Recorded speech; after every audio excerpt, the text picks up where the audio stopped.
ከጎኔ ከተቀመጠው ወጣት ጋር እንዴት ወሬ እንደምጀምር ማውጣት ማውረድ ጀመርኩ። በወዴ ቃላት እየመረጥኩ ማሰካካት ያስኩ። ፕሮግራማችንን እንደወደዳችሁት አምናለሁ። ካሜራ ጨረስን? ዳንያችን ሮቢ ጨረስኩና ምሳሌ ጋብዝ። እባክህ የኔን ግብዣ ወጣ በልና በእኔ ስም ለሌሎች ጋብዝልኝ።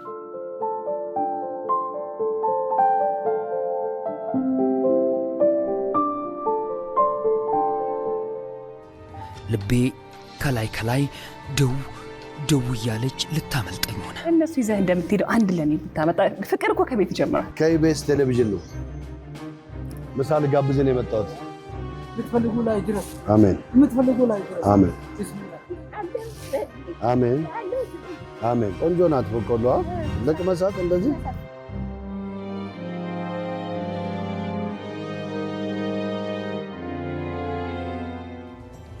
በጭራሽ ትዝ አይለውም። ነገር ግን ግጥምጥሞሹ ፍጹም ያስደንቀዋል።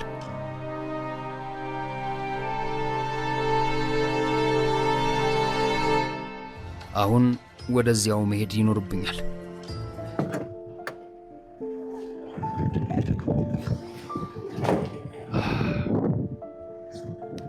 ሰላም እንደምናላችሁ። ዛሬ እንግዲህ ታላቅ የሥነ ጽሑፍ ሰው ላገኝ ነው የመጣሁት። በመንገድ ላይ የስጦታ ፕሮግራም ሰዎች እያገኘን የምሳ ግብዣ እናደርጋለን። ያንን የምሳ ግብዣ ደግሞ ለአንድ ታላቅ የሥነ ጽሑፍ ሰው አድርጌ ነበረ። በወቅቱ ምናልባት ጺሙ ስላደገ ፀጉሩ ስላደገ ትንሽ ለወጥ ብሎብኝ አላወቅኩትም ነበረ። እንግዲህ ዛሬ እሱ ላገኝ ነው የመጣሁት። የሱፍ አበባ የታላቁ ተቃርኖና ሌሎች መጽሐፎችን የጻፈ በኢትዮጵያ የሥነ ጽሑፍ ውስጥ ትልቅ አሻራውን ያሳረፈና እንዲሁም ብዙ አድናቂዎች ወዳጆችን ማፍራት እየቻለ ሀብታሙ አለባቸውን ለማግኘት ነው የመጣሁት። እስቲ አብረን እናግኝ።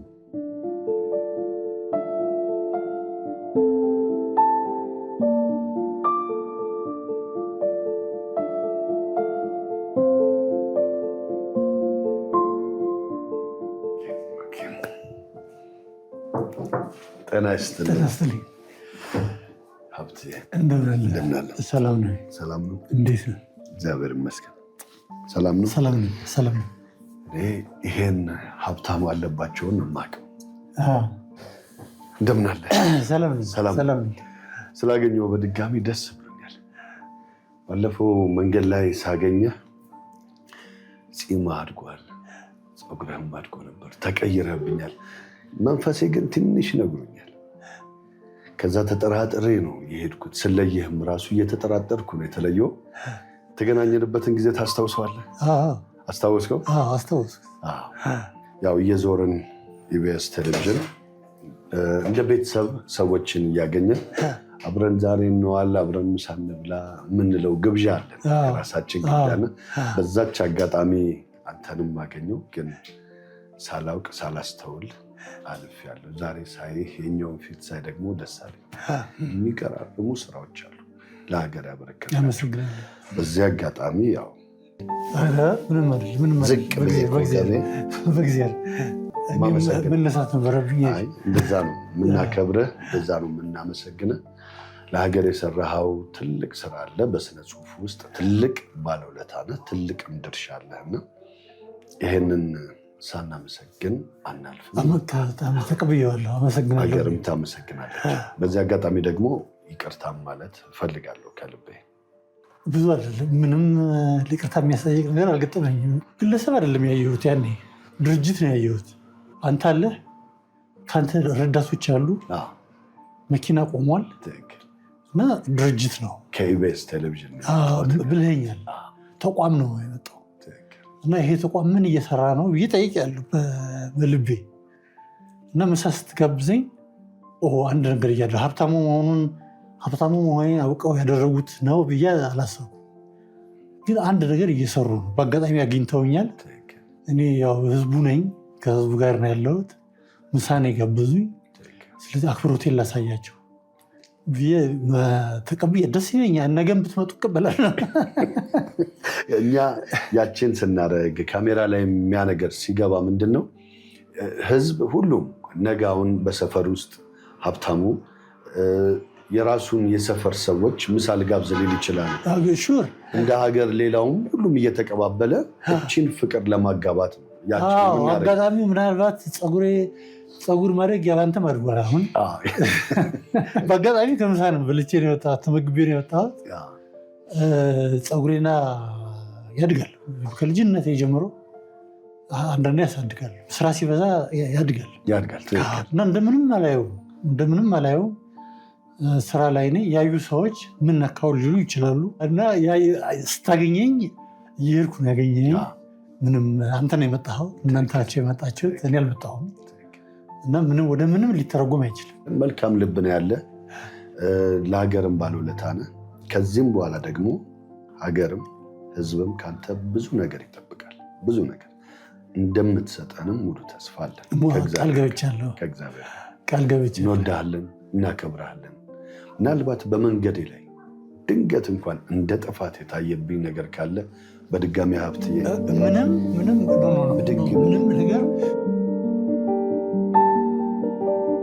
ምንም ነገር የለም። ይቅርታ ጠይቃለሁ።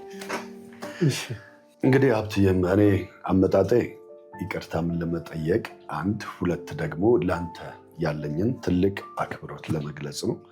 ከዛ ውጭ እንግዲህ ዛሬ ማታ ደግሞ የሚተላለፍ ሰይፉ በኢቢኤስ ላይ ያንተን አጭር ቆይታ በማስመልከት እኛ ደግሞ እንደ ኢቢኤስ ለአንተ የምንሰጠው ስጦታ ይኖራል። የምስጋና ስጦታ። ያችን ስጦታ እና እገዛ እናደርጋለን እንደ ኢቢኤስ። አመሰግናለሁ። አልጠፋም። እንገናኛለን። ያችን ምሳ አብረን ነው የምንበላው። መልካም ጊዜ። ሁለታችን ይመኛል። አሜን አሜን አሜን።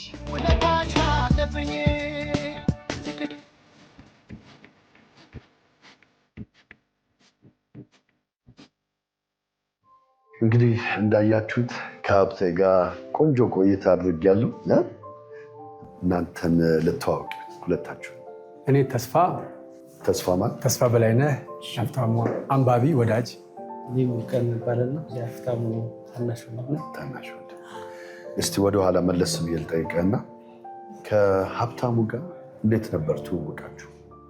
ባጭሩ 2005 አካባቢ የአውሮራ የሚል መጽሐፍ እያነበብኩ ኢትዮጵያ ውስጥ እንደዚህ ደፍሮ የሚጽፍ ሰው አጋጣሚ ነው። የቢዩቲፉል ማይንድ የሚባል ፊልም አለ፣ የራስል ክሮ። ምን ያክል ማይንድ በጣም ፓወርፉል እንደሆነ የሚያሳይ ፊልም ነው እና የኖቤል ሽልማት ተሸላሚ ነው። በዛ ልክ ምጡቅ የሆነ አይምሮ አየሁ እዛ አውሮራ ላይ እና አዲስ አበባ ላይ ጻፍ የተሰማኝ ስሜት። ከዛ የሚያውቀው ሰው ሀብታሙ እኮ አውቀዋለሁ እንደዚህ ዩኒቨርሲቲ ነበረ የሚል ነገረኝ። ቄሳር እንባ የሚባል መጽሐፍ ወጣ። ከዛ ታላቁ ተቃርኖ የሱፍ አበባ፣ ይሄ ሰው ምን አይነት ሰው ነው የሚል እጽፍ ነበረ ጋዜጣ ላይ ስለሱ ማለት ነው። አንዴ የተለያዩ ጊዜዎች ያመው ነበር አልፎ አልፎ እና ወንድሙ ከጎንደር እየመጣ ያሳክመው ነበር እና በጣም ስለተቸገረ ተስፋ የሚባል ሰው አለ እዚህና እስኪ ምናልባት ተስፋ አገኘሁት በአካል ሀብታሙን። የተሰማኝ ነገር ምንድነው ስራዎቹና እሱ ያለበት ሁኔታ ምልህ የሚገባውን ያክል ነው አገኝተዋል ብዬ እሱ ይፈልገዋል አይፈልገውም፣ ግን በዛ ልክ መከበር አለበት ብዬ ስለማስብ እዛ ከሳኒስ አካባቢ አንድ እንግዳ ማረፊያዎች ንግድ ላይ ነው ያለሁት። እዛ ውስጥ አንድ ክፍል ነበር። 2 ዓመት አብሮ ነው ወደ ምክንያቱም ወንድሙ በጣም ስቃይ ነው። ከጎንደር በየጊዜው እየመጣ ብቻውን ስለሆነ ሀብታሙ ማለት ነው። በዚህ አጋጣሚ 2 ዓመት ከኖርን በኋላ እንግዳችንም ስናቆም ስንቀይር ቦታ እዛው አካባቢ የተከራይተንለት እንግዲህ አንተ ያገኘበት ቦታ አካባቢ ተከራይተንለት ይኖራል። አሁን ግን ዓመት አለፈ እና በየጊዜው ደግሞ የነበረው የድሮ ገስት ሃውስ የነበረው ክትትል የለውም። በዚህ አጋጣሚ እንግዲህ መልካምነቱን እንደሚከፍል ያየሁት ዋጋ የእናንተ ፕሮግራም ከዚህ በፊት ቤጃይ አንድ ታዋቂ ልጅ ቤጃይ ሀብታም ነው፣ እሱም ገንዘብ አለው። እሱ መንገድ ተጋብዘዋል እና ቴንኪው ብሎ እሱ ጽፎ አንድ ሰው አድርጎ በዚህ ልክ እንግዲህ ያች አጋጣሚ ሀብታሙ ሲጽፍ ምንድነው በጣም ከባድ ስራ የሚሰራው 40-50 መጽሐፍት የዓለም አቀፍ መጽሐፍትን አጣርቶ ነው የሚጽፈው። በጣም ከባድ ስራ ነው። ሰው የለውም ጋር አጠገቡ ቤት የለውም። ስለዚህ እናንተ ያቺ ያደረጋችኋት መልካም የ5 ሰከንድ የ10 ሰከንድ ውጤት ሀብታሙ እንዲታወቅና እንደዚህ እንዲሆን ያደረገው። እኔ ለበጎና በጣም ለመልካም የሆነ ነገር እግዚአብሔር ያመሰገኑበት ቀን ነው ዳኒ። ከነገር በላይ እኛም በፍቅር ነው ያንን ያደረግነው። ምክንያቱም መንገድ ላይ ወተን የምናገኛቸውን ሰዎች እኔ የምበላውን ምግብ ንጹህ ምግብ ሆቴል የተመረጠ ሆቴል ላይ በልቼ ቀምሼ ነው ከዛ እስቲ ለወንድሞቼ ለእህቶቼ ለአባት ለእናቶቼ ደግሞ አብረን ምሳ ልጋብዝ ብዬ ነው የምወጣው። እቺን ስናደርግ በቴሌቪዥን እቺን ስናሳይ ደግሞ ምንድነው ሁሉም በየሰፈሩ ሁሉም በሀገሩ ላይ በየአካባቢው በየድርሻው ትንሽ ግንዛቤ ለመፍጠር ነው የምናደርገው እንጂ ሀገሩ ላይ ያሉን ሁሉንም ሰው አዳርሰን አብረን እንብላ ማለት አንችል። ስለዚህ የሁላችንም ኃላፊነት ነው። መልካም ነገር ነው። እንደዚህ አይነት ጸሐፊዎች ግን አሁንም ሊታወቁ ሊመሰገኑ በጣም ጥቂት ናቸው። ከምነግርህ በላይ ከ5 መጽሐፍ በላይ የጻፉ በዚህ ዕድሜ ያሉ ሰዎች አሁን ጥቂት ናቸው በቁጥር ያስቸጋሪ አይደሉም። እኔ እንደ ብርቅዬ ነው ማያቸው። እንደው ሙሌ አንድ ጥያቄ ባነሳለህ፣ መጀመሪያ በቴሌቪዥን እኔ ምሳል ጋብዘህ ብዬ ጋብዤ ስመለስ ያየውን ነገር መጀመሪያ ያየኸው በምንድን ነበር? መጀመሪያ የሆነ ወዳጅ ደውሎ ነው የነገረኝና የእናንተን ስራ አውቃለሁ ጥንቂ ፕሮግራሙን የምከታተለው ስለነበር ከዛ በፊት አጋጣሚ ወጣችሁ ቴንክ ትላላችሁ፣ ምሳ ትጋብዛላችሁ። ብዙዎቻችን ብንወስደው ይህን ነገር ምንድነው የተቸገሩ እንደምትረዱ ነው እና እኔም በዛ ደረጃ ነው የተረዳሁት እና ሳየው ያው ማንኛውም ህብረተሰብ እንደተሰማው ነው የተሰማኝ። ምሳ ተቀብሎ ሲሄድ በተወሰነ መንገድ እንደተቸገረ ራሴ ወስጃለሁ። የእናንተን ፕሮግራም ስረዳ እንደተቸገረ ነው የምትረዱ። እሱም ምሳውን የተቀበለ ድንገት ጎደሎዎች አሉ ማለት ነው ብዬ ነው የወሰድኩት እና እኔ በመልካምነት ነው ያየሁት። ሆን ተብሎ የተደረገም ነገር አይደለም። ስራችሁ ግልጽ ነው፣ መርዳት ነው እና ሳየው እጅግ ነው የደነገጥኩ። እውነት ለመናገር ሰውነቱ እንደዛ ብሎ ፀጉሩ አድጎ የመሳሰሉት ነገሮች ያው እንደ አንድ ቤተሰብ እንደ ወንድም ትንሽ ያስደነግጣል። በጣም ደንግጬ ነው ያየሁት። ከዛ በኋላ ያሉትን ነገሮች ደግሞ እየተደዋወል ከዚህ ደረጃ ለመድረስ በቅተናል ማለት ነው። ሀብቴ እንግዲህ ቅድም ሲናገር ሰምታችሁታል። እኔ በአጋጣሚ ምሳ በልቼ ነበር አለ። ምሳ በልቼ ነበር፣ ግን እነዚህ ሰዎች አንድ ዓላማ አላቸው፣ በቃ የሆነ ነገር አላቸው ብሎ በመልካም ነው ያንን ምግብ የተቀበለው እና እሱም በመልካም ወስዶታል።